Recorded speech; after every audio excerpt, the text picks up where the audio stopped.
Oh, sorry, I wasn't expecting a call. Oh yeah, sorry. Do you ever like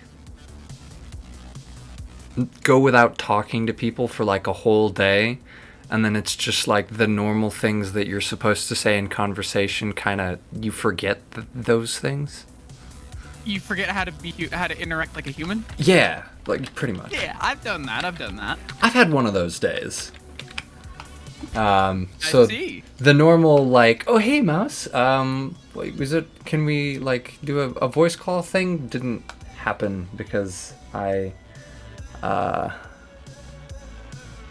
know how I would describe my experience in like moments of intense concentration, but yeah, like non-human, I think is probably a pretty good place to start. Wow.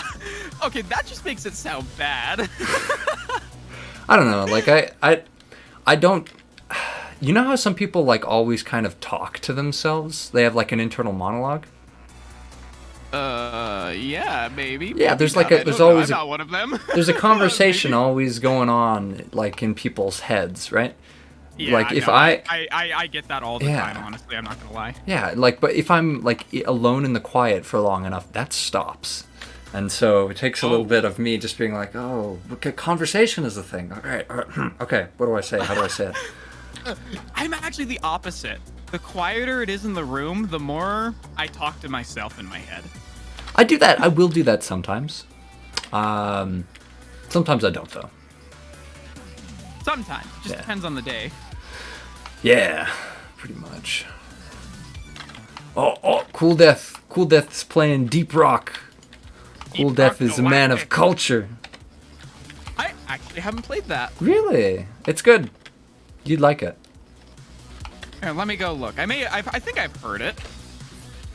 I'm Oh, this one. Yeah, Yeah. yeah. Rock This and game Stone. reminds me of another game that I played called Pulsar. Mind you, it's a different game, almost. But the main part on Pulsar is when you land on a planet, you can explore it, and that's what this game reminded me of, except it's fully fleshed out and actually fun and not a chore. That's good, right? You know, you have a class building system. It's a looter shooter, right? Yeah. Kind of. Or are we talking about Deep Rock or Pulsar? Yeah, Deep Rock. Yeah. Not Pulsar. It's- Pulsar's a space exploration game where you command a ship with 5 other players or AI and you explore stuff. It's So- actually, it just got a DLC, or not a DLC, a new expansion released for free that includes an underwater level and an underwater ship. So me and my brother are going to play that later today. That sounds pretty cool. Yeah. But no, Deep Rock Galactic's been a game I've been looking at but never really got into. Mostly because, well, I'm not always the biggest on looter shooters. I may love FPS, but looter shooters are either I love them or I hate them. So, by looter shooter, do you mean something like Borderlands? Kind of. I guess I could say, well, Borderlands is basically the definition of looter shooter. Because it's not like that. You don't Yeah. pick up loot, you pick up rocks and minerals, and you can upgrade your loot. But it's mostly mission-based, actually. So it's closer to Warframe's looter shooter. No, well, yeah, close. I'd say closer. Okay, to it. from my experience, all I've been doing is shooting people in the face and stealing their goodies. So That is okay, yeah. Except in this case, in Deep Rock, the looting and the shooting are separate. You do the looting, and you may so or may you not. shoot the things to get to the loot zone, more or less. You shoot the things when they show up to harass you, but the loot is primary. Yeah, basically. I always hate the native fauna of a planet. They always come and try to steal my stuff while I destroy their ecosystem. How dare they? Well, they're like it's an asteroid, so I don't know if you could call it an ecosystem. It's an asteroid filled with like space bugs. So I have limited empathy. Limited empathy for space bugs. Limited empathy for space bugs. Yes. The only good bug is a dead bug. Said it so well. Come on, though. Have you not seen Starship Troopers? No, I haven't. Is that a thing? That's a line. I love the propagandist dude. It's hilarious. Really? That's how he always talks. And it's always, humanity's the greatest, and the bugs are the enemy. Brave soldiers fighting on Clandathu had suffered a minor setback, fighting the alien menace. However, the brave warriors have currently regrouped and were preparing for a counterattack, when in reality they got minced by an army of bugs, and now out of the 300,000 troops, there's only like 50,000 alive now. Wow. I love the propaganda, dude. He's my favorite.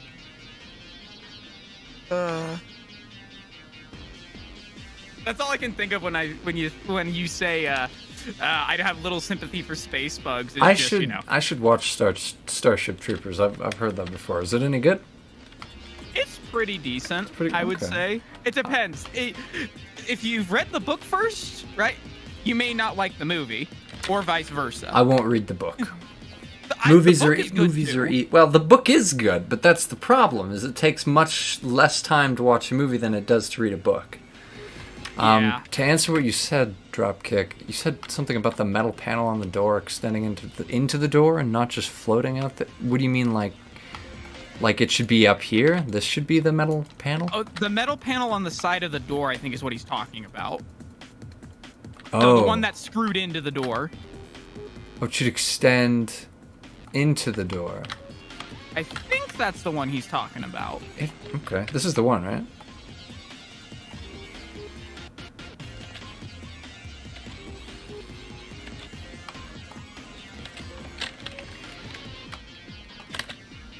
Like this?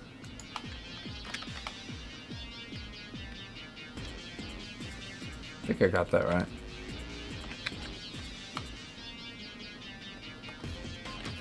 You can just DM me a diagram if you want. So let's see. I'm gonna assume it's a car modeling stream. We almost got sidetracked on other topics. Getting sidetracked is just part of how these streams go. Yeah, I mean, at least it's a good conversation. That's true. Though I will say, I have a very, I'm gonna apologize for this. I have a very bad habit of not including chat half the time. Not including who? Yeah, I mean, I thought we were the only two here. Right. Yeah, no, I do that. I do that shit too.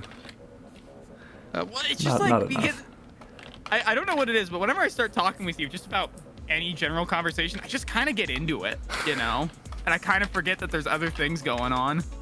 Oh, that's just because I'm so engaging to talk to. You that must be it. I'm not being sarcastic with that. You are very engaging to talk to. I'll take it. I will take that.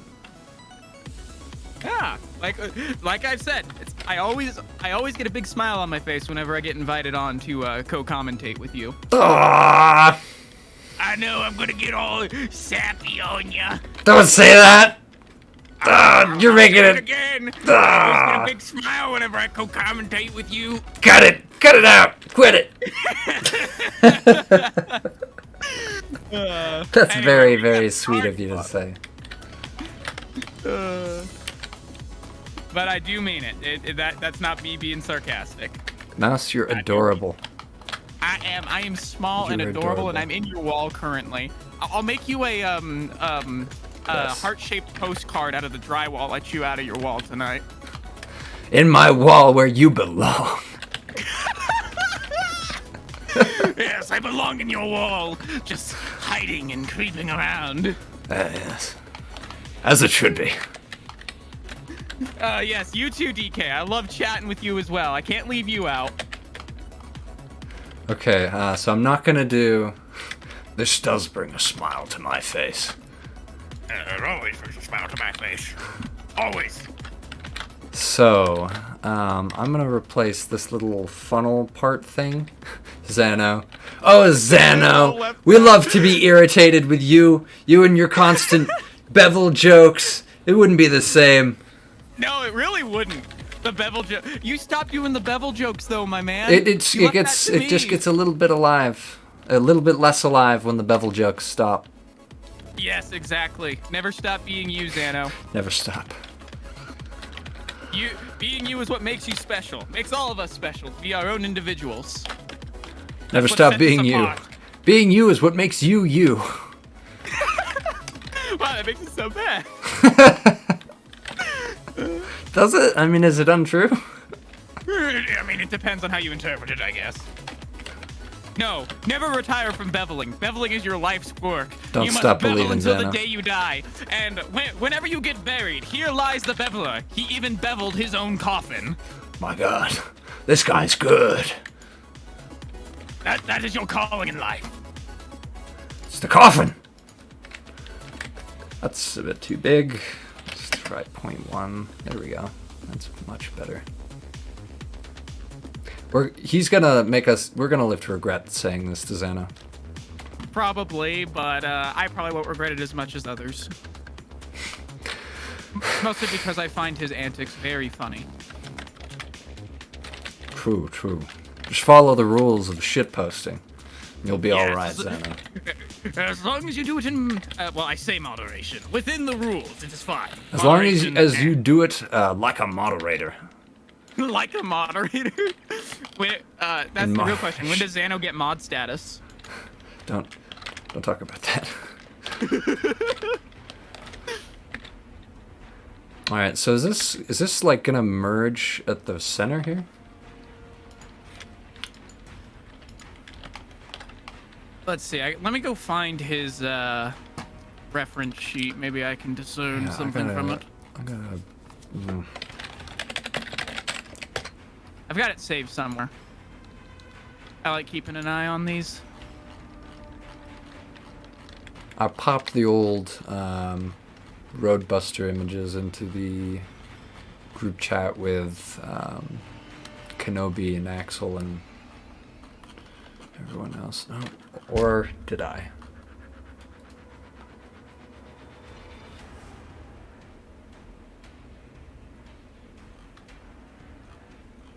Nope.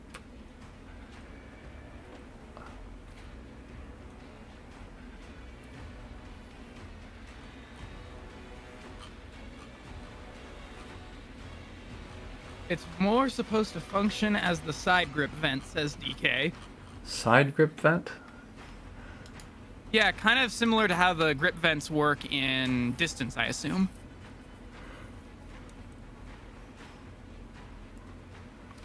Interesting.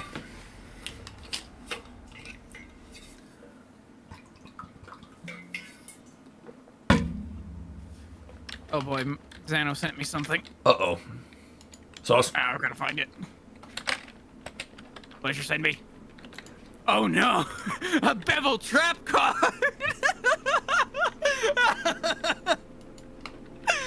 When your opponent normal summons or special summons a monster, bevel that monster. Also, you can special summon Mr. Xano directly from the extra deck to the field and attach this card as a material. Bevel that monster. I don't know why that's funny. Why is that funny? Like, I'm just thinking about, like...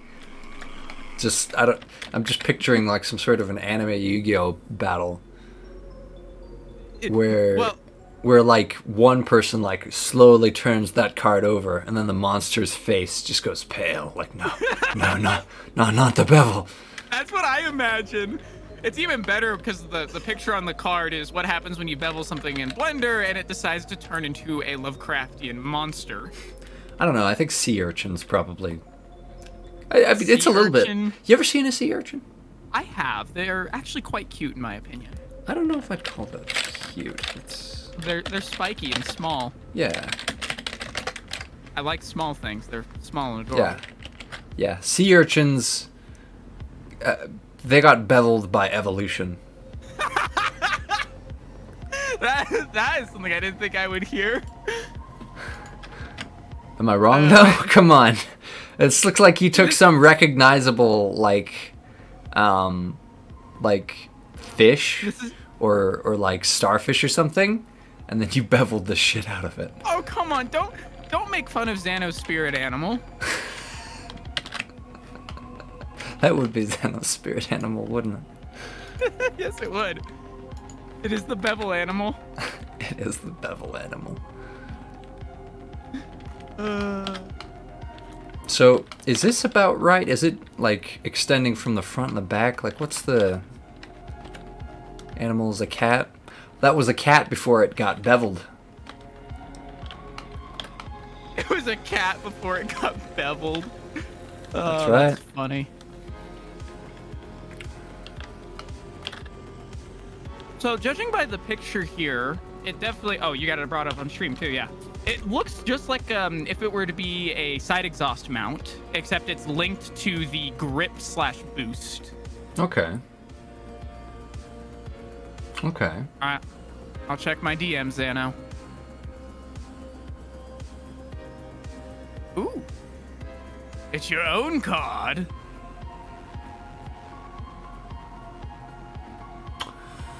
What the heck is this drop kick? Hold on, Zano. I'll come back to your card in a second.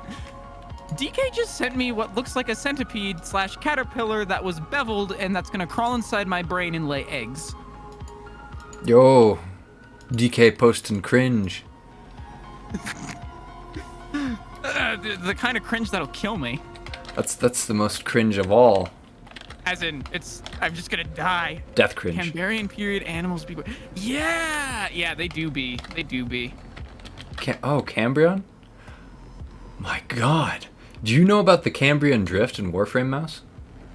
No, You see a lot of shit there that looks like that. And it's terrifying. Only played for... As of current, I've only played for 19.4 hours, so... That's a lot. Wow. Only? Jeez. That's, that reveals a level of dedication I was not expecting. Well, I like shooting things. Well, there's a I lot have of that going on in Warframe, let me tell you. Well, let's see. I've already maxed out my Warframe and my melee weapon. I've bought a couple... I say bought. I crafted a couple new weapons to work on. I just actually, as of about a half hour ago, did Mastery Level 3 test and completely destroyed it because I had a maxed out melee weapon. Nice. That's the way to do it. Question, actually. Now that we're on Warframe, now I think about it and I can remember. Pobbers, the most adorable creature I have found in Warframe. Can I have a pet of one? You can keep one in a little container in your ship. You can get a Kuwaka. I know you can get caged. I haven't found one for the Pobbers yet, and I want one. I should look into that. By the way, they're selling a plush Pobber floof on the Warframe store for $30, and it's adorable. Yes, they started selling them in game, and then they're just like, hold on a minute, that's a thing, and then they just started selling them. Yeah, I'm probably gonna order one because it's cute.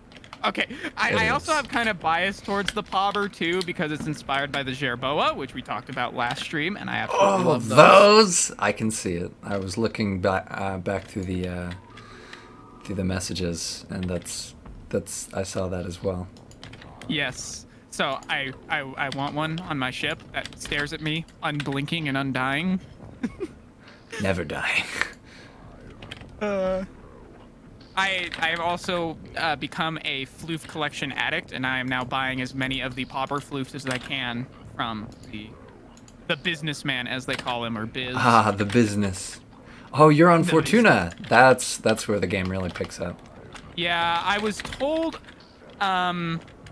I say I was told. I looked up a recommended player's guide for what the heck I should be doing, and they said, "Oh, go, at least get to Fortuna before you start really settling down and exploring." After I had spent 10 hours on the plains in Earth, so you know. Yeah, no, Fortuna. Not the best use of my time. Fortuna is like, I'd say, one of my favorite areas in Warframe. I love it too, but it's the first place that I had my first death. Yeah, that's part of it.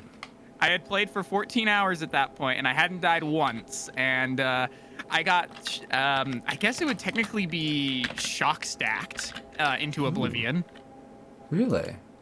Yeah, because I haven't been able, and I spent an hour on the wiki trying to find a mod that would give me shock resistance because I couldn't find the name of it. I eventually did, and it has a 7.64% drop rate from a Grenier Ghoul. Have I given you an invite to the clan? Newt did. Matter of fact, okay, great. I already made my way there and looked around. Perfect. I must not have posted that, did I? In the Warframe chat. I took a picture of me in the Acceleron. Oh, how is that? Is that coming along? Here, I'll just send you a picture. Right on. I gotta go grab it. I'll post it in the future group chat. Sounds good. There it is. It's coming along all right. Oh, nice. We got a little wheel of power. It's like a miniature Acceleron.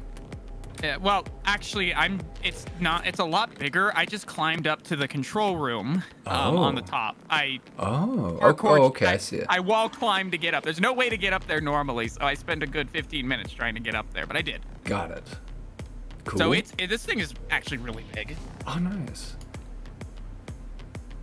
But I will say, as I said on the Warframe chat, I love the handgun and I love the Wakizashi. I already forgot the name of the thing, but that's what it's based on. What's that look like? It's so you know how you have the choice between the short sword or the bow staff. Oh, right? The Skana, I think. Skana, yeah. I chose that and I fell in love with it, and it's maxed out. It's pretty good, and I love it. It's pretty good. Though I did buy the bow staff just so I could start leveling it, because I was also told, even if you don't want the weapon, level it up to get your rank up, so that's what I'm doing. Though I will say, there is one weapon that I absolutely hate, and I immediately replaced, and it's the starter assault rifle. I absolutely hate it. Oh yeah, the Bratton. That one's pretty useless unless you've got a bunch of crazy-ass mods on it. I hate it. I forced myself to use it for 4 hours straight. And I wanted to shoot myself in real life. Yeah. Because when I'm fighting just a basic, like, level 5 Grenier out on the plains, I can just go, I'd say it took me about, like, 20 seconds to 10 seconds to kill one, depending if I was getting headshots or not. Where, in comparison, I could just press my F key to swap the weapon to my handgun and shoot him 3 times and kill him dead within a couple seconds. Yeah, the handguns just use bigger rounds. Those assault rifles are, I think, made for people who kind of, like, don't know how to aim and are just like, take that! Just a hose of bullets. Okay. So, when it comes to games like this, I'm not necessarily that min-maxy. I rely more on my quick reflexes and good aim to get me through a lot of situations compared to actually having good modifications or good equipment. I can make do with really bad equipment. Even if it's mediocre, I can do it. But that rifle, I just couldn't stand it. It was just so bad that my aim and my reflexes just couldn't make it work. So I swapped it out for the shotgun, which is... the only thing I hate on it is it only has 6 shells and the reload's kind of long, but the thing literally sends people through walls. I am not joking.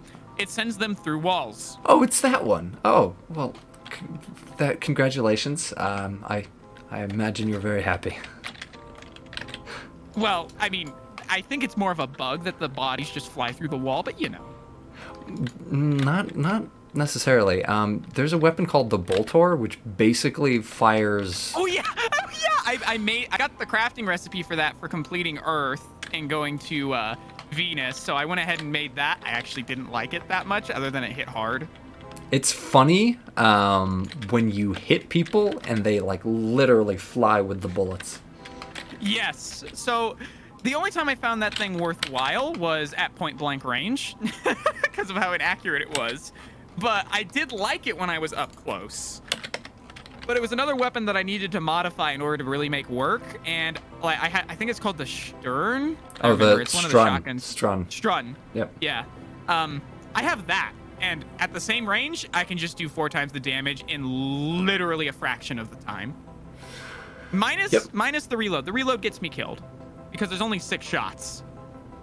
You can, I've got a few mods that, like, cut the reload time into fractions of itself. I don't care as much about the reload time as I do as there's only being 6 shells in the tube. We can also fix that. I'm sure I can, but I only have... the game says I have 247 unique mods, and not one of them does what I need. Well, that's part of the fun of being in a clan. I have a lot of resources. there's only one mod that I want, and that's lightning rod, as that it gives me electricity resistance, because that is what's getting me killed. I might have that. Let me check my. It's a Yeah, it's that one that I was telling you mod. that has a it's a common rarity drop, but so it says, but it only has a 7.6% chance to drop on the Ghoul Expired for the Grinier faction. Mods. Lightning rod. Oh, here we go. Lightning rod. I have 214 of those. Would you like some? I don't even have one because I can't find where this guy says. It says on the wiki that its tile set that it spawns on is the Plains of Eidolon. Great. Now I just have to run around the overworld and wait for a ghoul party to spawn. Or I could on me I randomly could just in my first 3 hours, by the way. I could give you one. If you want one. Yeah. Yeah. Yeah. That would be great. Yeah, that's part of the fun of Warframe is you could trade resources in between players, and I say it's part of the fun because some resources people will pay you in-game currency to trade. I have a lot of stuff that I don't think anybody would want, but I'm willing to throw it out to people. You don't get the real valuable stuff until you start getting like more into the game, and then Yeah. I don't know. Today, before I started eating, before I got on here, I was thinking for my tonight session, if I have time, I was actually going to go to what kind of is it Mercury that comes after Venus? Because I've completed almost every level on Venus, and I'm like, all right, I want to try a new area now. Mostly because okay. Here's my other problem I'm having on Fortuna, which, by the way, I will agree is like my favorite place ever. It is really Especially cool. when I got introduced to it, I was like, holy crap, this place is cool. Oh, the intro song? The intro cinematic, I was like, Intro can I cinematic have is this really somewhere? good. Can I? Yeah, the song too. I was like, can I just have this somewhere to play, please? I want this. This is good. It's one of like my favorite pieces of like the Warframe like lore is the songs and like sea shanties and everything. Yes, I want to learn that one. It is pretty good. Sleeping in the Cold Below is also pretty decent. I don't think I've heard that one. I'll send you a link to it.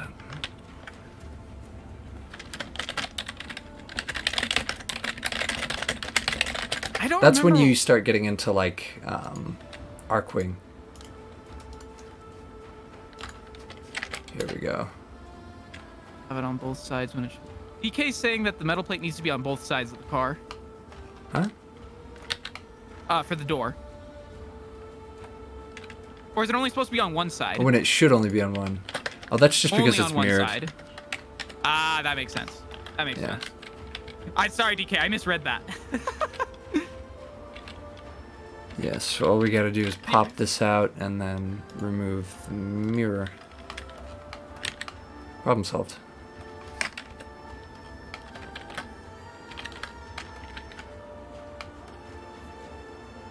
Yeah, you're fine. No, don't worry, DK. I'm trying to interpret the design to try and help make sure it's getting properly done. But I'm apparently doing a bad job at that because I can't even read basic English. My like method for figuring out whether or not something is properly finished really just is me looking at it and being like, I like the way that looks, or just being like, that doesn't look right. That's me when I'm like in. Go ahead. Nah, it wasn't nothing important. No, go ahead. I'm sorry. I didn't mean to interrupt you. All I was gonna say is that that's probably why I never really was very good at drawing, is because I would just like randomly scribble stuff and I'd be like, I like that, versus like some other stuff that I'd scribble and I'd be like, that doesn't look right, and I would never actually like do like I had no understanding of like drawing theory. I didn't get it, and I didn't bother to learn. I'd just be like, drawing is fun and sometimes I make things I like, and that was about the big and small of it. I was literally actually going to say the exact same thing that you just said.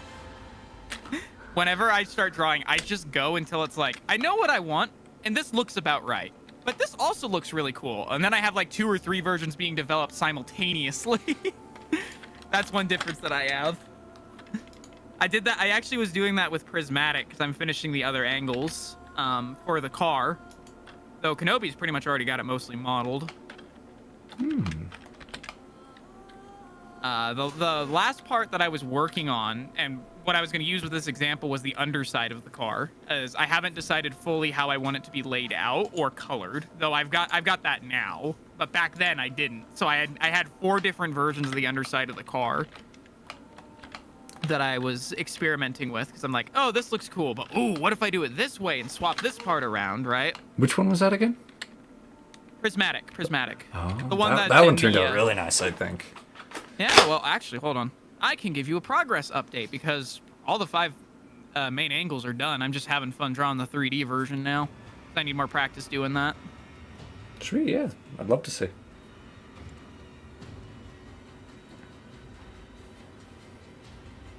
It'll take me a second. I gotta crop it because it's not in a savable file. Gotcha.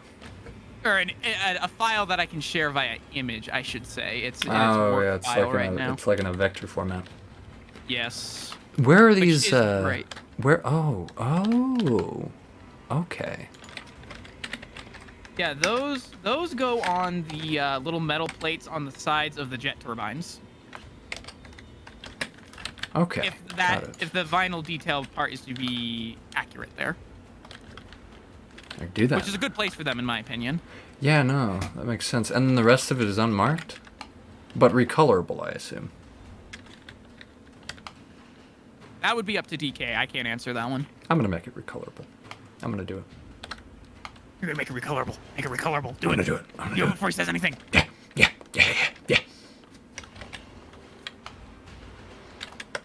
Okay, so like just these parts. I should make this a different material. No, that's the wrong one. I sent you the work file. Dang it. Rats. I gotta redo it. Give me a second. I didn't mess up. You messed up. Yeah, these designs are indeed for a game. These are for distance. And now I'm just trying to figure out...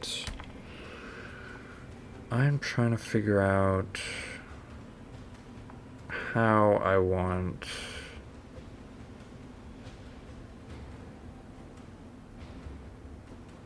the materials to be laid out. Okay, yeah.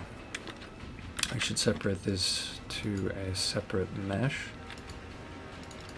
I should call this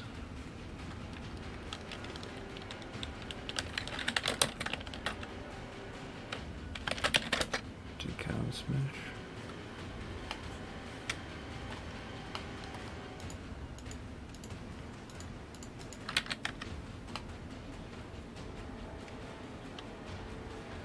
Although, if the red and the blue are meant to be separately recolorable, then there shouldn't be any matte at all. Meaning that this should be... Okay. Time to get rid of that.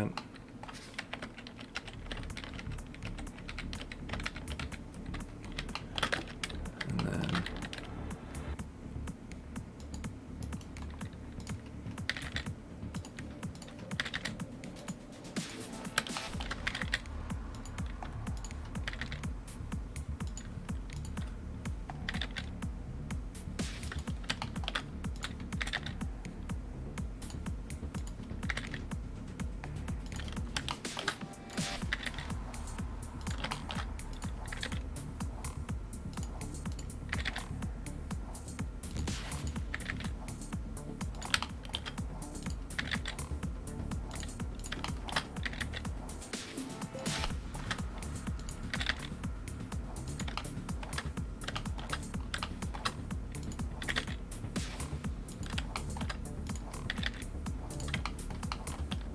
Okay.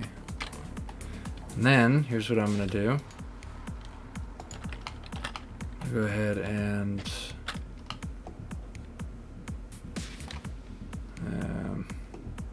remove that.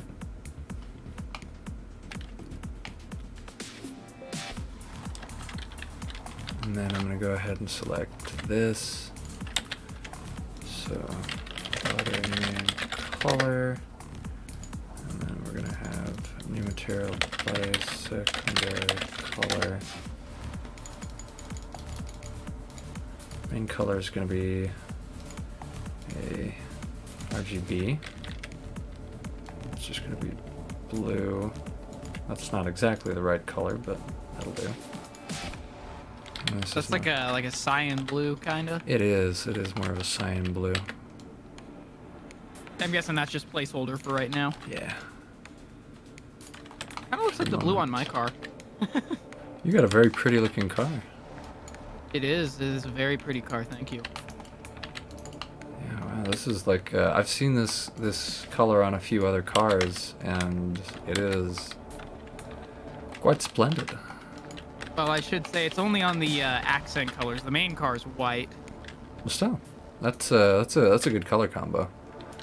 It is. That's why I said I wanted to get a Wave Rippers wrap for it, because it's already those colors. That would work really well. It would. Problem is, I don't have a garage to store it in, and wraps are temperamental.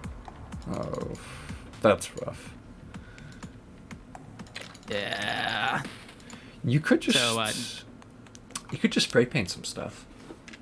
I mean, it'd be pretty simple work to to get out some stencils. It depends. The biggest problem why I wanted to do a wrap is because I have to do wave paint, and that's very hard for for a lot of people to do. It's time consuming, I should say. Maybe not necessarily hard, but it's very time consuming, and if you mess up, you got to start over completely, kind of thing. I can understand that, yeah. I was actually talking to Kenobi about this a couple days ago, I think. He was talking about doing some decals for like Scorcher's cars, right? But he was saying that fire is really painful to do. Yeah. And I fully agree with him, because fire is just a careful chaos of colors mixed together. That generally you have to kind of give emotion as well, you know? Emotion or motion? Motion, as in like, the fire is moving this way, Right, yeah, because and then you have to keep track of that too. So the base of your fire has to be darker than the edges of your fire, which has to be lighter. So you have to keep track of where it's going. Oh, that's so complicated. It is. You know how you were talking about the theory of creating art and whatnot? Yes. Yeah, I didn't follow any of that either, so I don't understand how to do anything other than what I've just experimented with. And that was the best way I could figure out how to do it, which is why I don't do it. Yeah, there's a reason that I'm more into digital art. It's much easier to just take a stencil of a thing or take a photograph of a thing and then just trace over the edges and just be like, yeah, I did it right. Instead of having to constantly look up and down and compare and just be like, no, that's not right. Well, you see, that's one of my problems is, as easy as that is to do on digital, I actually hate doing that because I don't feel like I'm creating the art if I do that. I know I'm not creating the art. I simply live with that and focus on the end result. I don't know. I just have this weird thing when it comes to, if I'm going to claim that I drew this, I have to make it from as scratch as possible. What I do? What I do is I say, I made this, and then if anybody asks, I'm just like, oh, yeah, no, I just kind of pulled from a bunch of random sources. Yeah, I mean, it's better to be honest than to lie, honestly. Than to lie honestly? Well, don't lie honestly. That's a paradox in and of itself. Gotcha there. I'm just saying, honestly speaking, you should not lie. Yeah. Yeah. Unless you're the Catholic Church, but that's a different story. Unless you're the Catholic Church, fight me. Well, have you seen what they've done in history? Yeah, I have a bit of. If anybody lies honestly, it would be the Catholic Church of 700s. Yeah. Wait, 700s or 1700s? Your choice. technically the Protestant Reformation had already happened by that point, so you also had the Christian churches that kind of did that too. So. Yeah. Xano has a question. I don't know if I want to let him ask that. I don't know.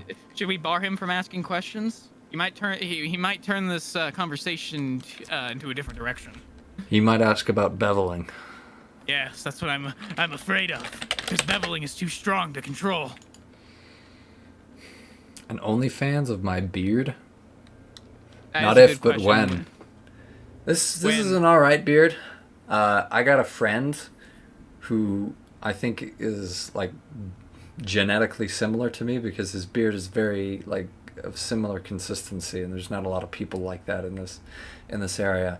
His beard's out to like here. He's nice and fluffy, huh? Oh yeah. Oh yeah. Oh yeah. Oh yeah. I wish my beard just clings to my face. It's very curly. It doesn't go very far. Well, this is also very curly. It just grows a bit longer. You can fix that just by combing it regularly. I could, but that I could only comb them if they still existed. I shave quite regularly. True. Cannot wait. No, just keep like a case of beard hairs and just comb those. My beard hair ain't long enough for that, though. Stitch them together. Just tie them together and then comb them. It'll be like the days yeah. of old. But it'll be like the 1600s. Oh, I made you a doll of my hair that I cut off. Oh, a bit of yours is in there too. Don't stick that on anything. Yes, it would be bad if you do. But I'm not going to stop you. Wink, wink. Also, Shuts the door. here's a pin cushion. Have fun. Here's a pincushion. You know what to do. Someone hands you a doll made of hair and a pin cushion. What do you do? I don't know. Who is this person? Whoever you want. Whoever I want. Whoever I want? Yes. Even if it's that weird painting that looks at you weirdly in the middle of the night. With its unstaring eyes. That I may or may not have chewed out so I can peer through. Just one of the eyes. Just one of them. You see a little. Because, the eyes are a rat little face. far apart for the mice. Or, yeah, I'll just chew the whole face off and just put my face in there. Reminds me of a guy on Fiverr that will Photoshop your pet's face on top of a historical figure's portrait. Oh my so god. You could have, for $5, you could have, let's say, my cat, photoshopped over Otto von Bismarck. How do I get in on that racket? That's ingenious. All you need is a copy of Photoshop Holy and shit. a Fiverr page. Holy shit. Okay, he too charges late, he's extra already if you done it. choose the specific character from history. Man. He'll charge like $7. That guy knows what he's doing. He does. Well, I found him because one of my YouTubers who just explores Fiverr for fun found him and decided to have him Photoshop Kermit the Frog on someone. Oh, how'd that turn out? It was funny. Was it? Yeah, it's really well done too. He even does it so it matches like the paint strokes of the actual canvas and whatnot. Oh my god. Yeah. This guy. Man, imagine like getting asked what you do and you're just like, oh, I Photoshop like pets and puppets onto historical figures for a living. I mean, I don't know. Maybe does he make enough to make it for only $5? You'd think he does. So you just keep up with the volume. Yeah, honestly, I don't think it would take him that long to do, especially if he's proficient in Photoshop. He could probably knock one out every hour or so, if not half hour. But $5 an hour though? That's got to be way less time than that. Come on, think about it. He's got to be doing like well, how many orders at least do you think 4 he of could them an do? hour. Yeah, it depends on how like I said, Every depends on day. how proficient oh my he god. is. That would get kind of like. Well, like I said, he has different pricing packages, so he has other ones that charge more. True.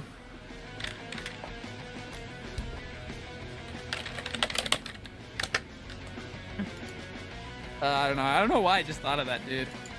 It was like, that was from a video that I watched like 3 years ago, and it just popped back into my brain. Well, now I can't focus. I'm sorry. Congratulations, Mouse. You're just thinking about. I'm gonna Photoshop my head on a historical figure now. My mouse head. You do that. And that'll be my mouse head will be my new profile picture.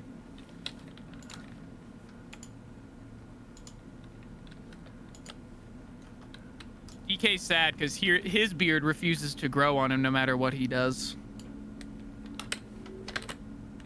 So he says.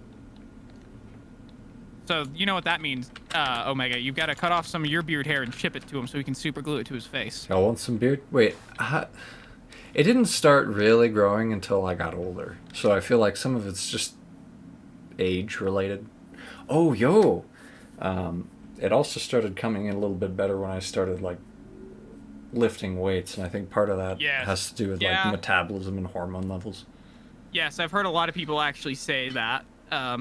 They actually get their beards going in more when they start working out more or start eating a specific way, right? That would make sense, because the guy that I told you about with the gigantic beard, he works out like every day. Oh, I work out no days. Unless you count any time I go down to the go-kart track, because that completely murders me more than any other workout. Go-kart? Oh, you mean, cause right, yeah, I've been go-karting. I know how this works. Yes, these ones they top off at 40 miles an hour on an indoor course, so that's fun. Don't go in the wall. Wow, we got a place like that up there, up near where I am. Yeah, I actually went down there about 3 or 4 days ago. Actually, my arms are still sore from it. The second race that I had there, and they're about 10 to 15 minute sessions, depending on how busy they are. And they randomly assign you a cart, and the cart that I got was really, really good, except for one thing, which I didn't mind because I can handle it, which is very loosey-goosey steering. The cart would come out on you at the slightest mishandling of the wheel. That'd do it. What's better for me is I actually got my GoPro working that race, so you get to see if I ever get around to editing that footage, I might post some in the IRL section. You get to see me wave the wheel back and forth, try not to let the cart slip out from under me. Yo, that'd be badass. If I ever get the GoPro working, I might get you like time lapses of hikes. I don't really do anything else exciting. D&D. Hey, that's true. D&D time lapse. D&D time. A time lapse. That might be, I don't know. That's something that I feel like we could do virtually, is like a VR D&D through tabletop simulator. Oh yeah, well yeah, with tabletop simulator, basically anything's possible. Yeah, that would be cool. Yeah, no, I'd love to see that. And if I ever do get around to posting together, I had the fourth race we did, which is the last race of the day. We actually had a packed field, full carts, 10 people on the track, which is the max that they'll put on at one time. Oh, damn. And we had some really, really good pack fighting in that one. I enjoyed that. It sounds like you've got some good, like, driving strategy. I do. Matter of fact, on camera, you get to watch me do a double overtake through, it's kind of like an S-curve, kind of. It's just the infield of the track.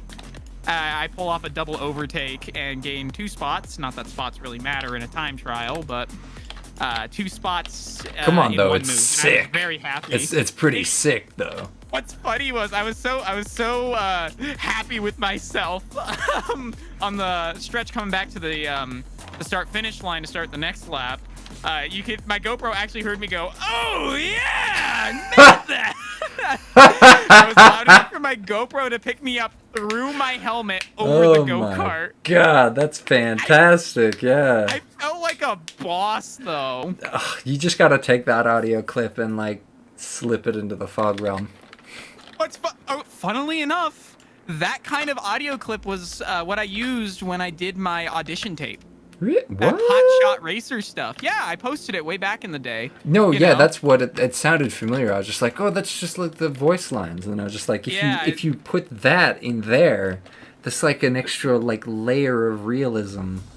The on only on the difference, thing. I was pulling from experience for that one, but the only difference was I didn't put, when I was doing it here, recreating it for you on the stream, was I didn't put my anime protagonist voice on top of it, which is a bit squeakier. Oh, yeah, true.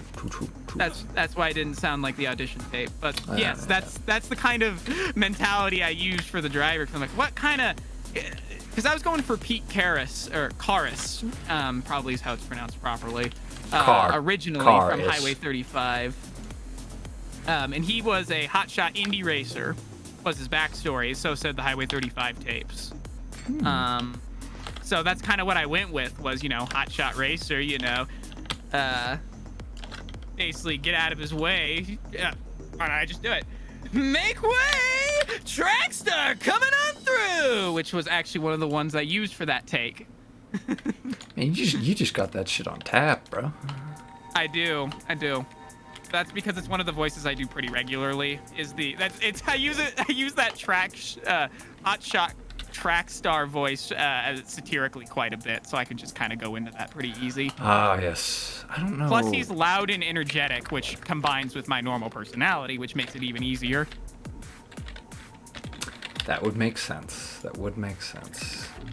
Because as you know, I am just a bundle of sugar. Maybe cocaine would be more accurate. I'm very hyper.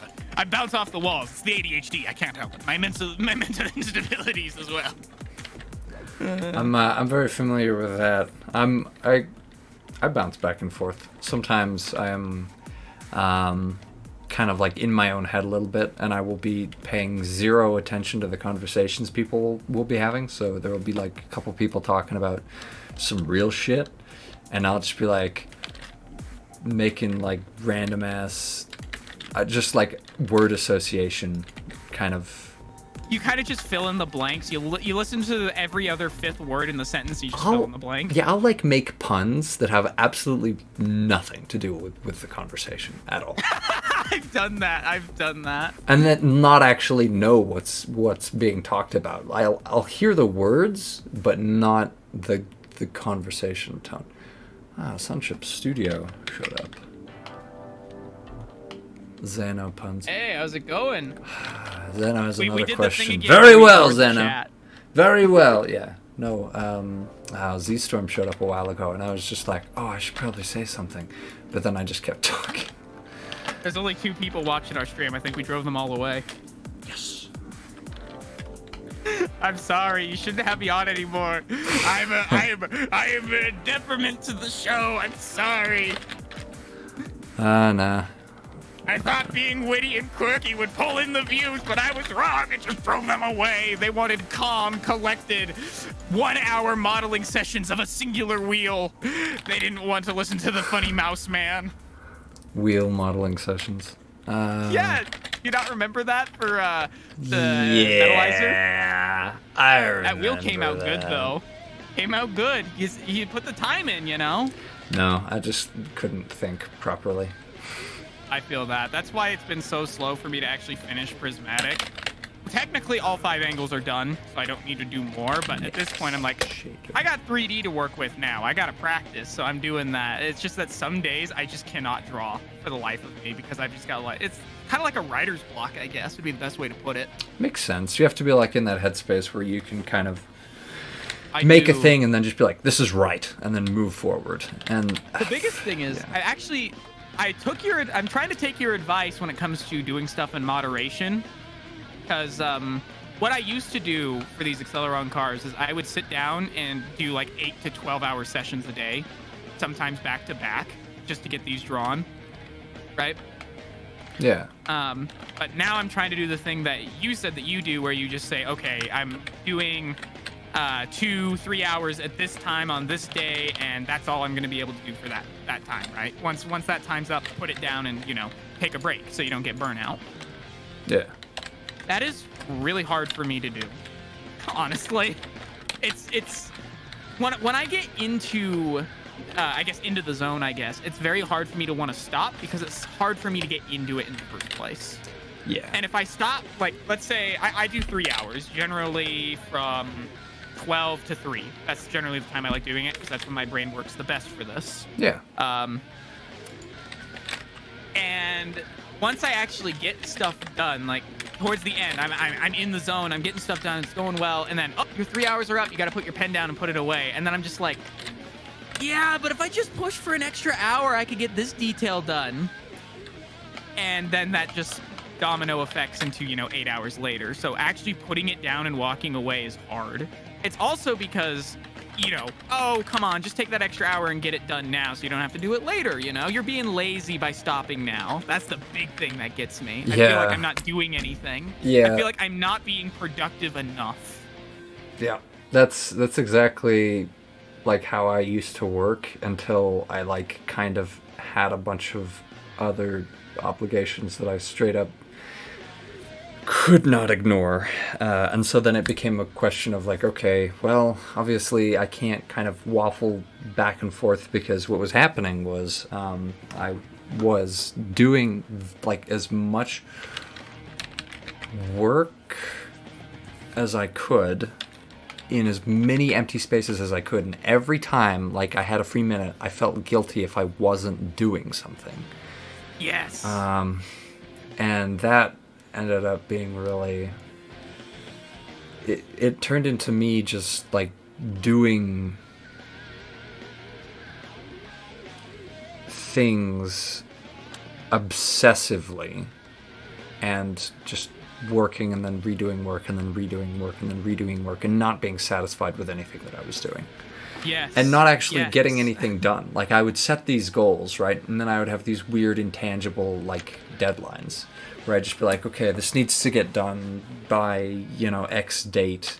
But then I'd be working on 3 or 4 other projects at a time. So I'd just be kind of feverishly working on all of them simultaneously. And nothing would get done as a result.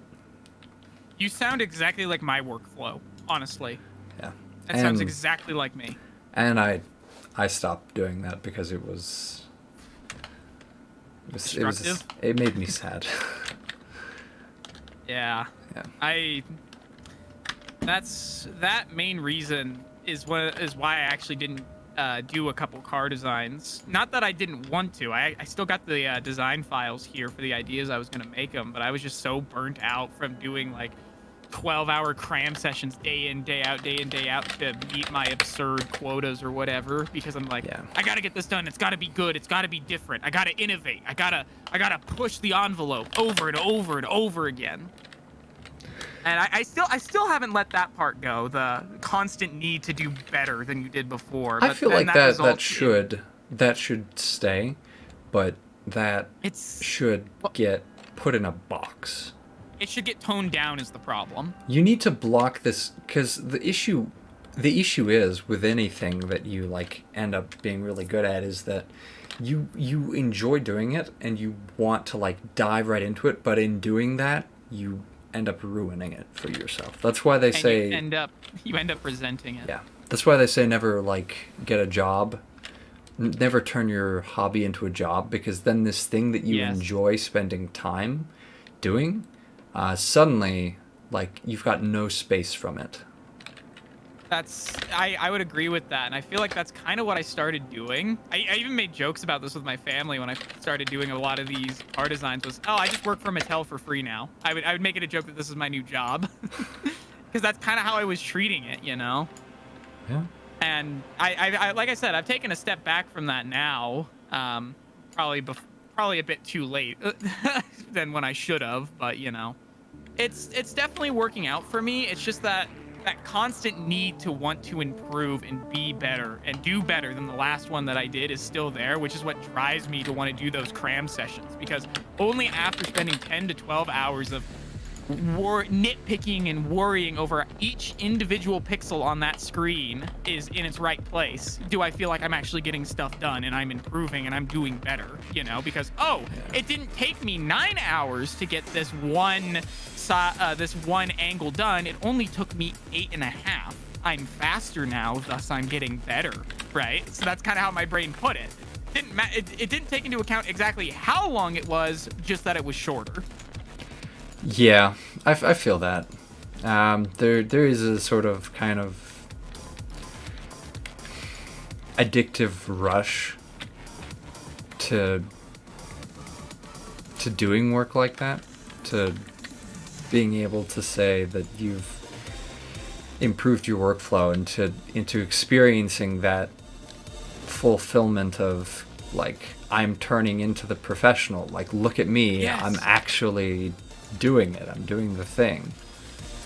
But you see, that's the other thing too, is there's one thing for me that I want to be, which is like a cartoon artist. And I have this vision in sight for what I want to be drawing and what I want to draw and what I need to do to get there.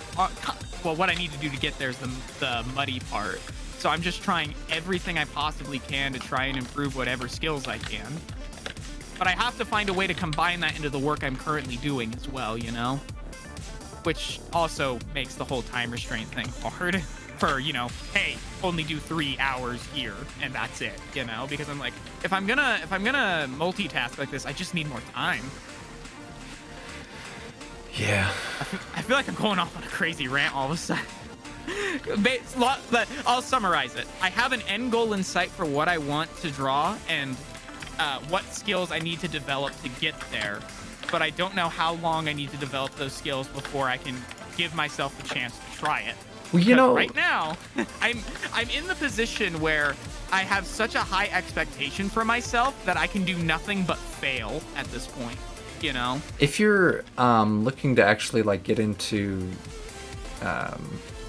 when you say like drawing cartoons, do you mean like webcomics or webcomics, just anything? Like I have a folder here that I built or I made in 2021 that has 56 project ideas that I've never gotten around to.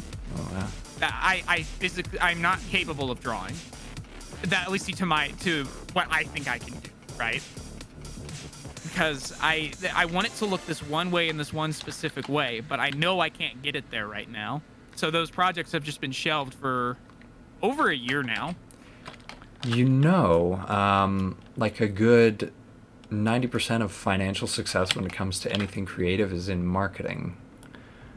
Like, you are successful because you know how to sell what you're doing, not necessarily because you're very good at it. There are a lot of absolute geniuses who go completely unrecognized because they focus solely on their craft and not in how to get something out of it. Yeah, I feel like I fit that pretty well because I want my craft to be good before I sell it. It's why I don't really like doing commissions much. Not only for the obligation of, oh, I have to fill this time limit on time and, you know, satisfy the customer, but because I don't feel like my work right now is worth paying for, despite, you know, it being decent enough that some people would probably pay for it, you know? Yeah, I feel like there's a lot to be said about that. It's just the weird mentality thing I have with it in my own head, and that's the thing, is I'm my own worst enemy in this right now. Yeah. And I know that, and I deep down when I'm designing stuff, I'm designing it to appeal to audiences, right, and not necessarily myself. But I also try to combine that appeal because I want to design stuff for me as well, right? So I try to combine the both, and that's why I feel like I did fairly well with the Acceleron cars. Is while they weren't my one-to-one ideal of what I was looking for, I feel like I was able to appeal to what people wanted while still fulfilling the idea that I had. You know, if that makes sense. Take Glaciate, for example. Glaciate's the pinnacle example of this. Glaciate is a rally-style car, which is what I wanted to design the most for this roster. But we never had like a sunny, sandy summer prompt set. So I decided to fold it into this one. We should have had a sunny, sandy summer prompt set. I feel like we should have, but that's beside the point. So I decided to combine that idea into Glaciate, which was an ice-themed car, which they have winter circuits for rallies. So I'm like, well, this works for me. Let's add ice elements to my summer design. So I flipped it on its head. So I got to not only make the car that I wanted, but provide a car that was what other people wanted that fit the prompt as well, you know? While also appeasing my inner self of I have to improve on myself, add something new to do to this, which was detailed suspension work, which I had done previously on some of my other cars, but not to this extent, you know? Yeah. So I gotcha. That's kind of the thing. I don't really know where to go at that point. That makes sense. That makes sense. I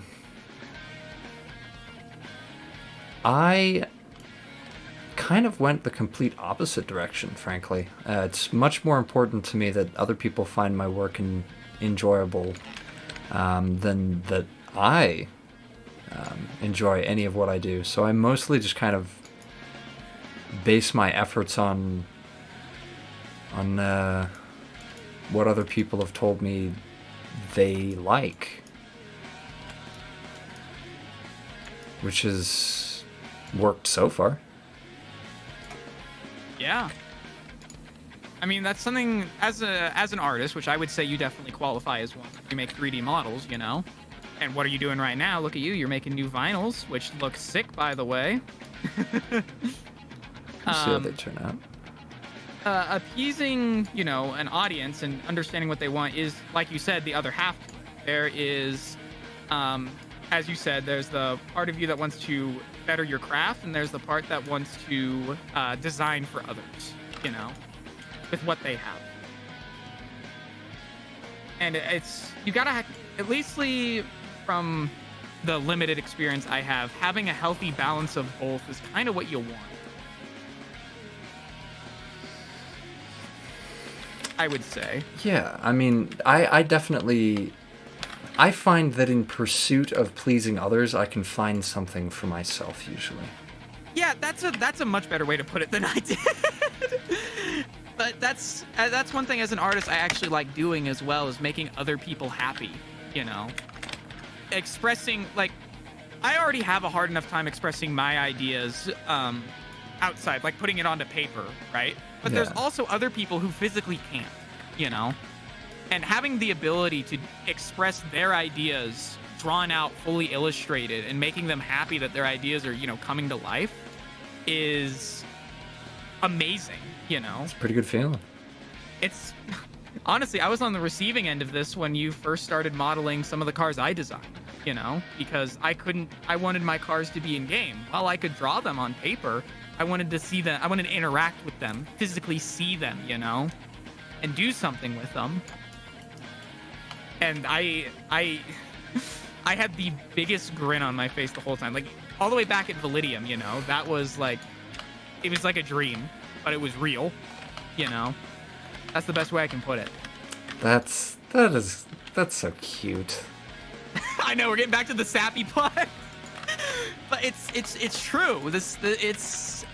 It's how I feel, And I felt that way pretty much every time I've seen, one of my cars get on there.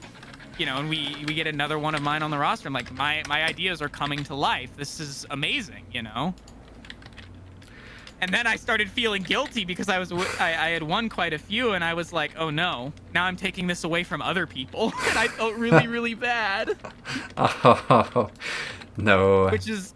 It's one of the reasons why I kind of started abstaining from some of them as well. Not only because some people were getting annoyed with how many times I was winning, but because I wanted other people to have that feeling, Well, that's very selfless of you, but I think a lot of your designs deserve to be where they are. I appreciate that. 'Cause I do put a lot of time into my designs.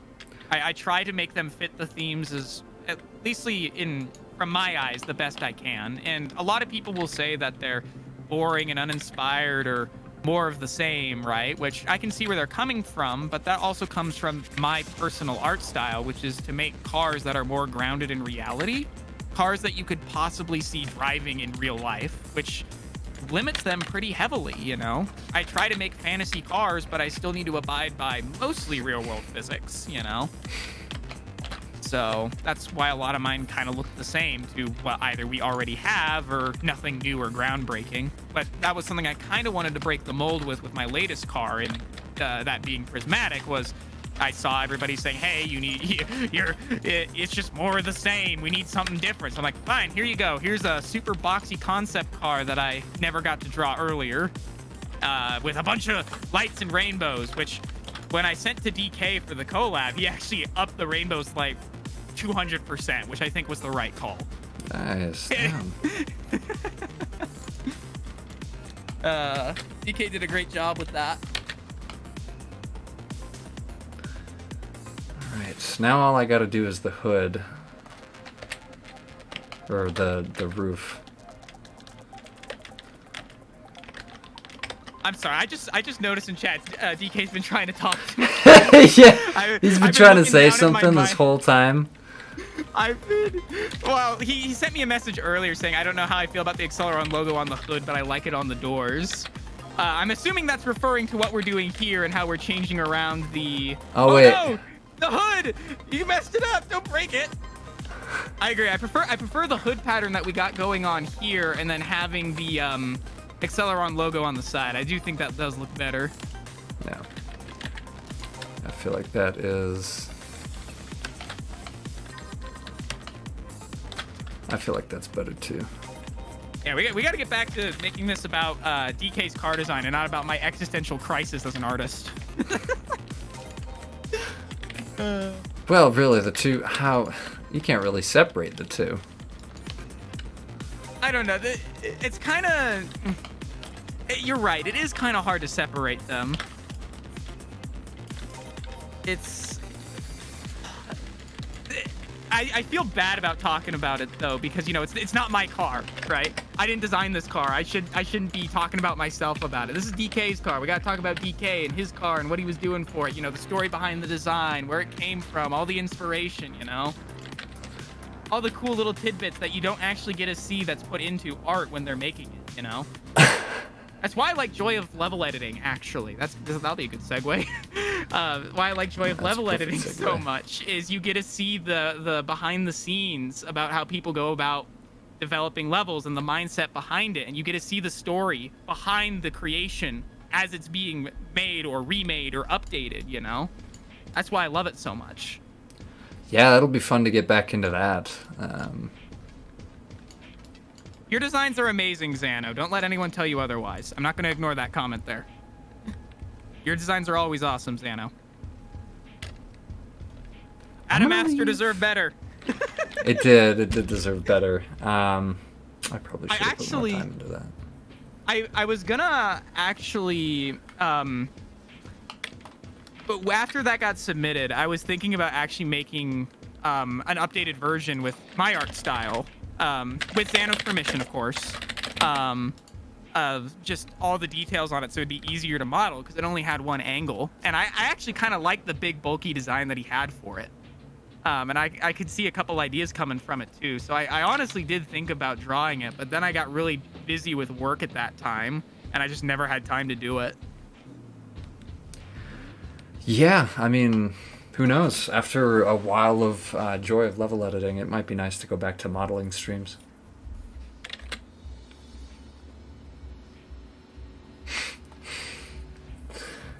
Xano's trying to extort mod status. He gets mod status. Maybe I'll get mod status first. I don't think I'd be very good as a moderator.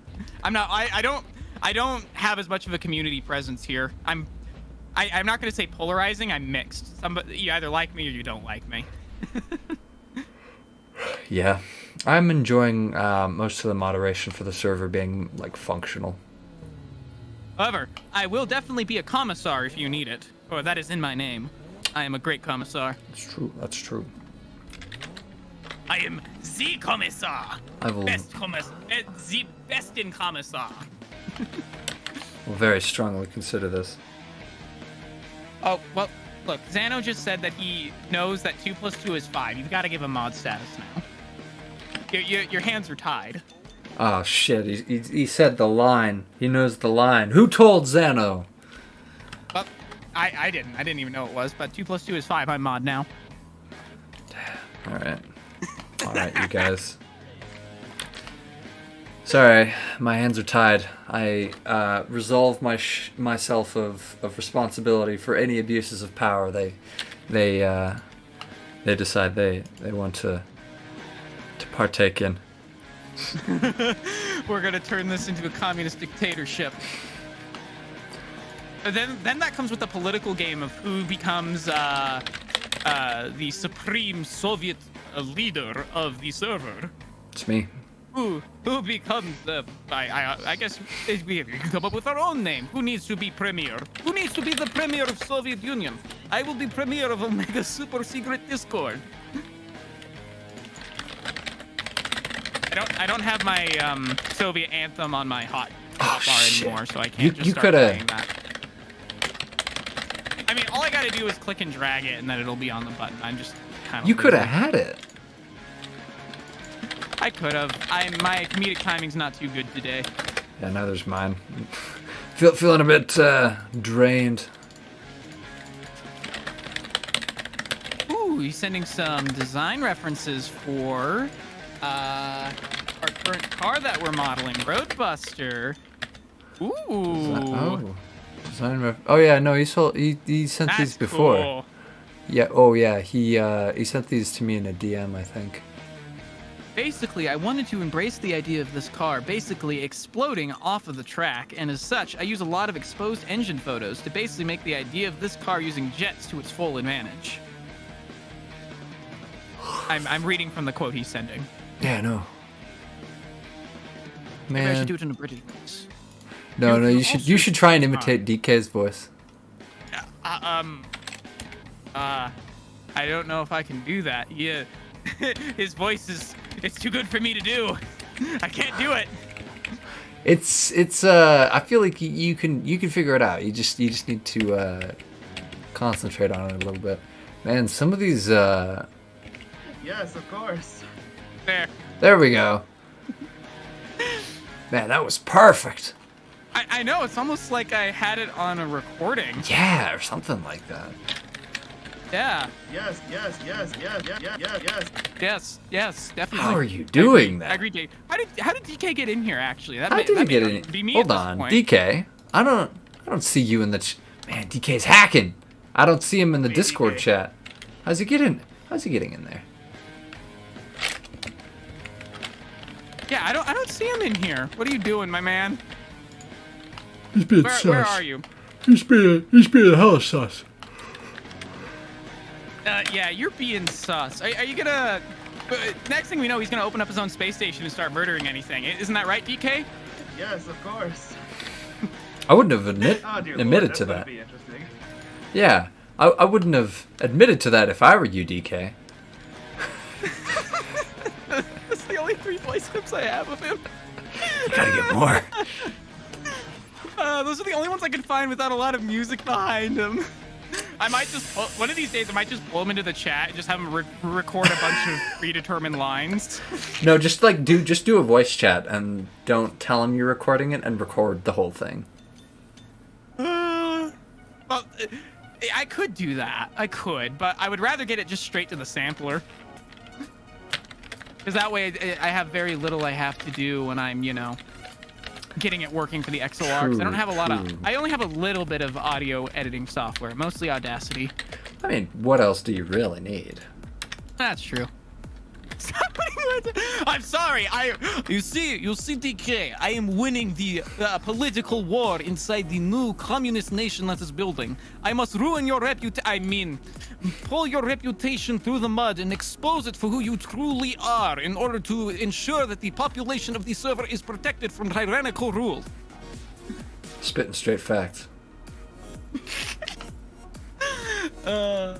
Okay, I will say this: if I do take voice clips of people, I will make it I'll make the voice clip very obvious that it's a re-recording, because I really actually do not want to ruin people's reputations. Ruin I will people's say that. Come on.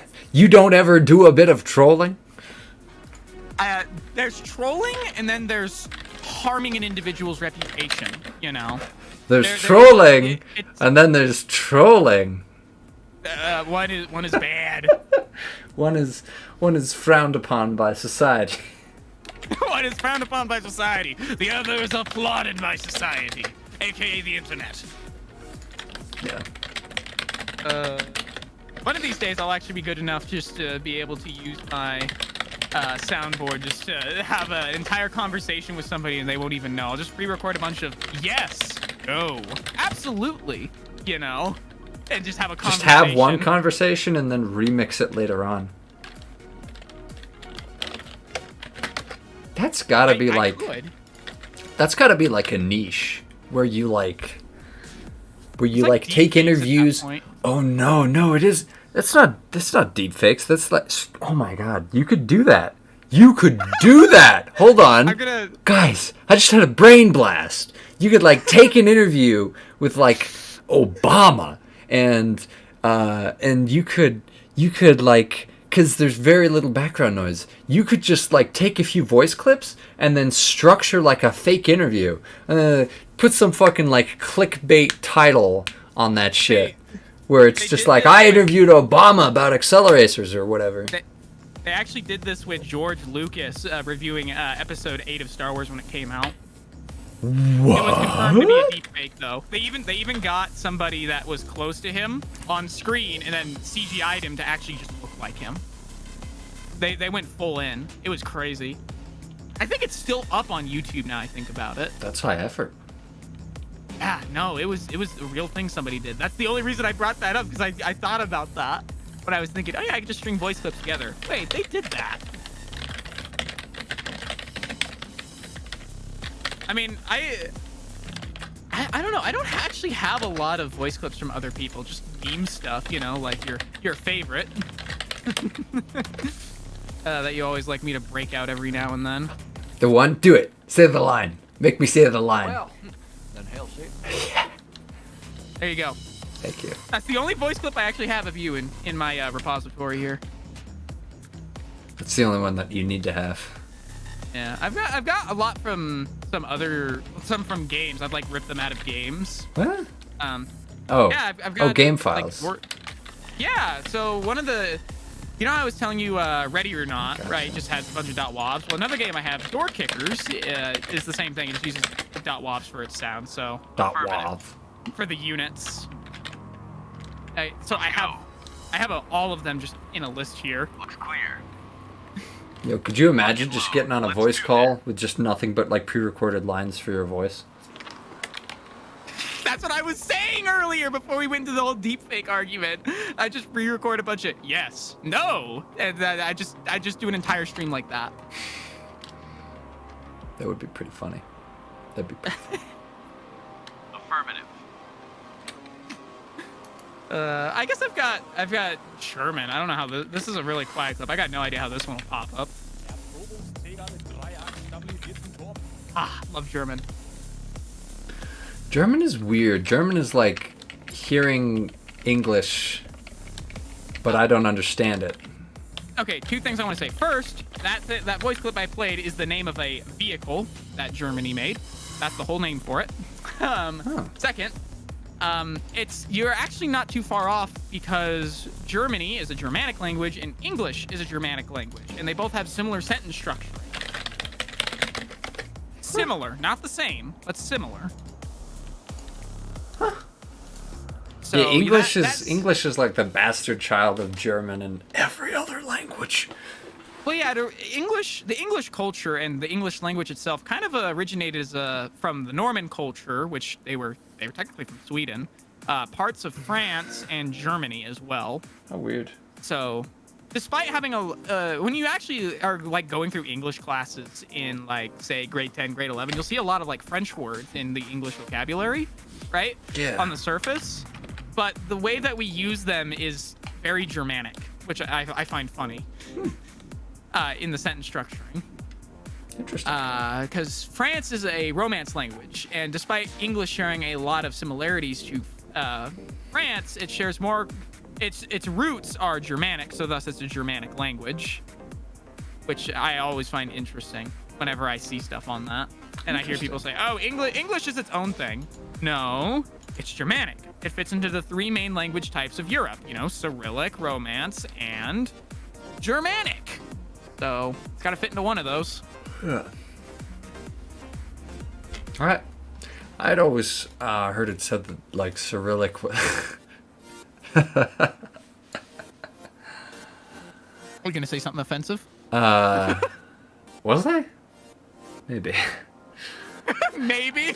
Omega's being canceled. Confirmed. Hold on, I wasn't, but now I am. Let me think of something offensive. Oh no. Let me think of something offensive as he opens a new thing on stream. What can I do to be offensive today? I'm sure I got something. I need to think of something offensive to say. That's honestly, in today's society, you could literally say anything and someone could take offense to it. Oh, that is such a relief. Even what I just said. I'm not that easily offended. I'm offended that you said that, right? That kind of thing. Oh. I shouldn't give you ideas. Hold on. Oh no, did I? Hold on. Where did you I? not save it?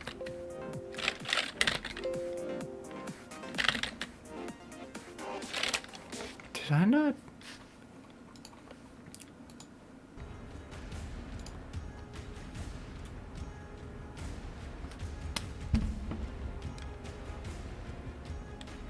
I'm a bit tired today. I saved it I where can my tell. models are. But I could also tell because you just threw me into a call. I was in the middle of eating my sandwich. Matter of fact, hear that crinkle? That's the rest of my sandwich. You've afforded this stream a grace that I never have, which is you've restrained yourself and not eaten while you are on stream. No, but because I just crinkled the paper, I put a bunch of breadcrumbs all over my desk. That's rough. Dude. I love breadcrumbs, don't you know? I just don't like them littering all over the place. I gotta clean up. I made a mess. At least I didn't spill my water. Just get a bunch That of would've like sucked. vegetables and throw them all over your desk, and now you've got like a miniature salad. No, that was last week. Ah, right.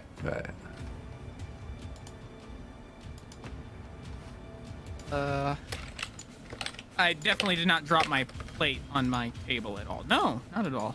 No, why would you do that? I'm a sophisticated mouse. don't Yeah, you know? you're not like a big old doofus or anything. Doofus is my middle name, but that's beside the point. I have many middle names.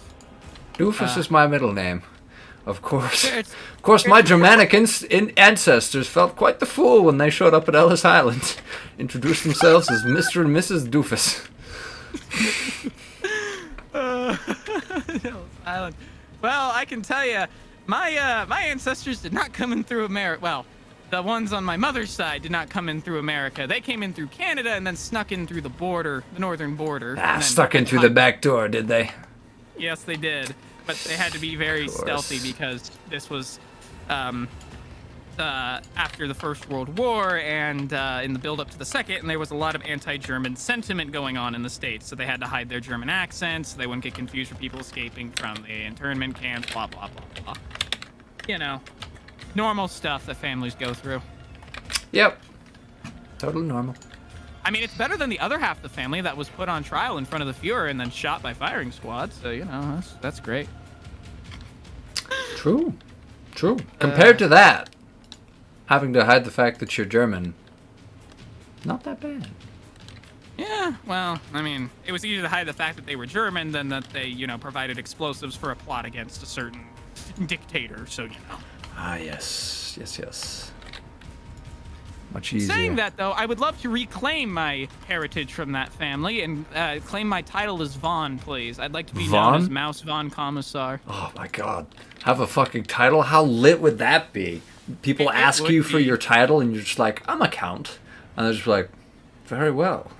Yeah, Count. no, before You can they had to flee count from on that. Germany, before they fled from Germany in the 30s, or the mid to late 30s, they lived in Prussia and had a long service record in the military dating back about 100 years since that point, and they weren't exactly high nobility, but they were in the circles. They did have, and yes, some of them did have the title of. Actually, you can look them up. It would technically be my uncle, because it would be my great grandmother's brother, Hans George von Klamroth was his name.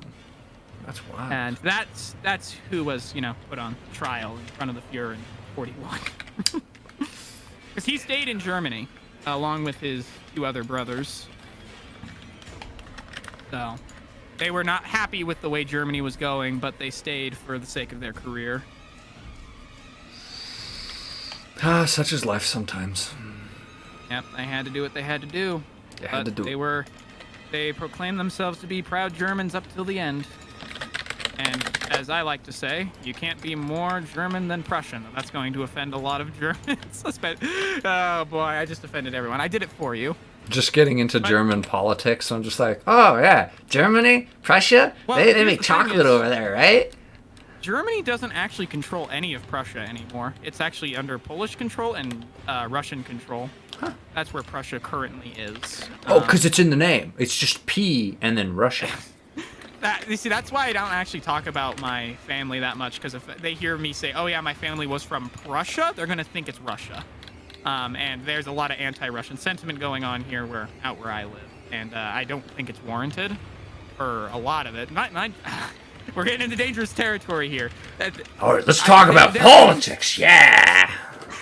I'm going to clarify this. They're aiming it at if you're Russian, you're the enemy, which is not true, because there's many Russians that oppose the war, and that is a huge fact that everybody overlooks, right? Yeah. Which is why I don't agree with the fact that all Russians are bad, which is the sentiment people are kind of spreading out where I live. The fact that all Russians are bad. It's not a fact. I know. That was funny. But I'm gonna get off that topic before we go any further. So yeah, that's why I don't talk about my family history that much, because Russia sounds like Russia, and then they think I'm Russian, then they're like, oh, you must support the war, and I'm like, that makes sense. No, I don't. Yeah, I have Russian friends, and it's always a thing. Like people always will bring it up, just be like, oh, what do you think of the war? And people will just be like, I don't care. I'm living in the U.S. It's not my business anymore. That's the big thing I will say, is just touching on it, is just the invasion of Ukraine alone is very, very bad. They export 30% of the world's grain.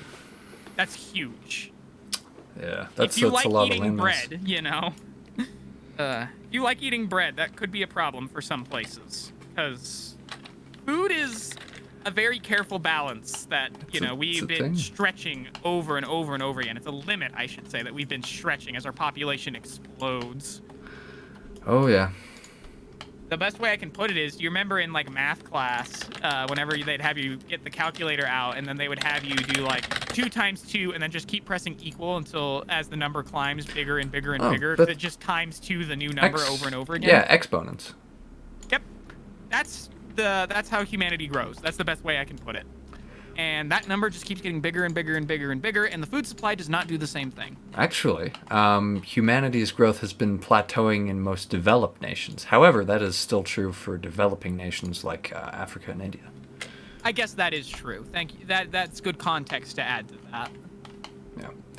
Because, that would be completely unsustainable if that just kept going on everywhere. And yeah, past a certain point, human practicality and the ready availability of birth control and other things like that will actually plateau population growth to a certain extent. To some extent, yeah. But the problem with stuff like that is they actually had to be using it. Yes. Yeah. And so there's a bunch of other factors that play There's many religions that don't take that because, it's against their religion. It's against their beliefs, Yes. So they don't do that. However, I will also state that there is a positive correlation between how developed a nation is and how secular, on average, its population is. and I won't comment anything further about that. That's probably for the best. Yes. How did we even get on? I remember we were talking about the Germans. That's how we got into this. That is indeed how we got into this. So actually, yeah. I listened to a very fascinating podcast about this recently. About the war in Ukraine. It was This American Life, and for the podcast, what they did was they followed the story of this this Polish guy who was living in the U.S. who grew up in the Soviet Union, and so what he decided to do was to call people in mainland Russia and tell them what was going on in the war, and it went over how much pushback and vitriol he got when he would call people of course first he would call the people that he knew, right?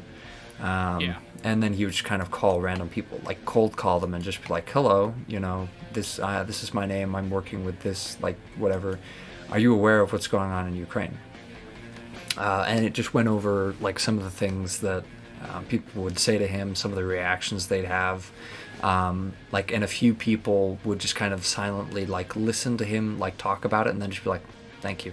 And then they'd, hang up. Yeah. And other people would actually get really vehemently upset and say crazy things, threaten him with death and all sorts of that's crazy stuff. That kind of coincides with a story that I heard where, now there's no evidence to back this up other than what people have said, is that the Russian government is in certain areas handing out phones that is their only source of communication that are tapped and they're listened to, right? Take work phones, for example, right? Yeah. So you physically can't say anything in support, otherwise, the KGB show up on the front door and go, hey, hello, how you doing? They wouldn't even say hello. They just walk up to your front door, pop a round off in your head, and walk away. Yep. That's KGB operations. Not that I speak from experience. Not that I speak from experience. You heard that, right? But mind you, again, that's just hearsay. But it wouldn't surprise me if that's true, because our own government taps our phone lines, so And taps people. And taps when people, they can get indeed. away with it. Yeah. When they can, they need. Son, do you know something called plausible deniability? You aware of plausible deniability? Allow me to educate you. It is a senator's best friend. Trust me on that. Government, any government official, I should say. As long as you can deny within reason that you were not there at the incident of that man being stabbed by a butter knife, you are not guilty of that crime if you can provide just enough evidence. Even if you actually did it. Plausible deniability. See, you don't ever say, even if you actually did it. Because of course you didn't do it. Why would you do that? You see, that's the beauty of plausible deniability. You can even say that, yeah, I may have done it, but I wasn't there, so I didn't do it. Plausible deniability, because here's the facts. Yeah, here's the facts. Here's a very blurry video recording from a subway camera that shows me getting on a train at 9:15 a.m. That it could be me. As you can see, I know the person that was standing next to him. That's Joe. I'm always with Joe. Joe can corroborate with me. Even though you can't see that without a shadow of a doubt, that blurry figure in the middle that's all bundled up in a trench coat is not me. That is me. And this footage of me walking into a house with my face in clear view and of the camera and me stabbing the guy with a butter knife. That is not me. What you have to realize is that man wasn't actually stabbed. In fact, he was a crisis actor. That footage is fake. Sorry, that's right where I was going. But you put it in better terms than I did. Yeah, a crisis actor indeed. Yeah, no, it's fucking crazy. Yeah. Some of the man, if you really want to dip your toes into insanity, then start learning about flat Earth conspiracies. I have. They're bonkers. They're something. I was actually having a conversation about this with my mom because she met somebody down where she goes to swim. That was a crazy conspiracy theorist. That was, the government's putting the God gene inside the COVID vaccine that makes them want to not believe in God and obey the government's word, and then they're spying on us with microchips and hidden microphones. I was like, I wish you would have taken me. I would have loved to talk with this person and just put them in a paradoxical loop. I just want to meet one of these people someday. Same! That's why I was like, I wish I was there! Because it was so crazy. I was like, what? And that's the funniest thing with these conspiracy theories, right? Is they stick in your brain whether you want them to or not, because they're just so outlandish and crazy. It's like, how does someone come up with this? What I've heard is like if the lie is big enough and if you repeat it often enough, then people will believe it. That's the thing that keeps getting tossed around. Yeah, actually, that isn't too far off, especially in the case of history, right? The quote is, history's always written by the winner or whatever, right? If you're the winner, nobody can contradict what you say, and everybody has to take that as fact. Yes. So, Exactly. That's kind of how it goes. So just that quote alone, if I say it enough, it makes it true. That is the biggest lie I've ever heard. That's the point. But some people believe it though. Some people believe it, and I'm just like, if I you say, ever read I have 1984? $1 million in my bank account 800 times before I go to bed. Am I gonna wake up with 800? Am I gonna wake up with $1 million in my bank account? No, I'm not. I'm still gonna have $23.02.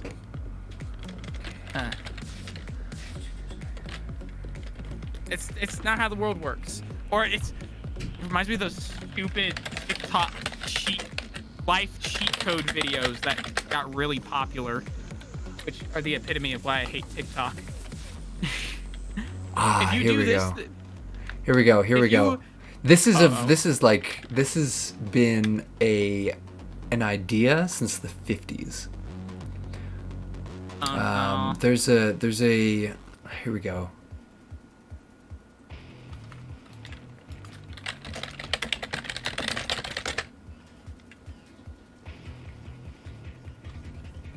I wonder if it's the one I'm thinking of. I don't remember its name though. It's probably not. Okay, so I can't find the excerpt itself. Here's what I recall though. They get the protagonist by himself in this room and they shock him over and over and over again. And each time they shock him, they just keep asking him the same question. They're just like, is this like blue? Is this blue? And they have him hooked up to like a lie detector machine. And at one point, he's just like so out of it that he's just like, yeah, that could be blue. It's not. Like, it's unequivocally green. But the point isn't whether or not like what they're saying is true.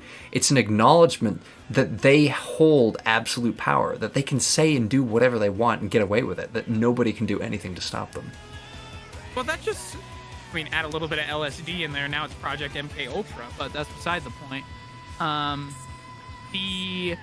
That idea is, the way they executed it, at least through that means, is more or less torture, because your brain's just so fed up with, being hurt. It's just going to go with, yep, I'll do whatever you say, just stop the pain. That's the point. That's the point, is that they can do that, and then they can just put you back out into society. And like anybody who goes against the party meets that. How do you think they make sleeper agents, True. Sleeper agents are scary, man. That is scary. That's why I brought up Project MK Ultra, as it was kind of the same thing, implanting memories inside a subject through shock therapy and LSD. This is the thing the American government did. I learned about MK Ultra. Yeah, that's how that's how Ted Kaczynski kind of became a thing. Is he got wrapped up in Project MK Ultra, and it was a whole thing. Anyway, I'd love to continue this conversation, but D&D calls. Yeah, D&D. Dungeons and Dragons. I must delve dungeons and slay dragons, alas. Well, slay dragons in what manner? Romantically, of course. Ah, yes, best way.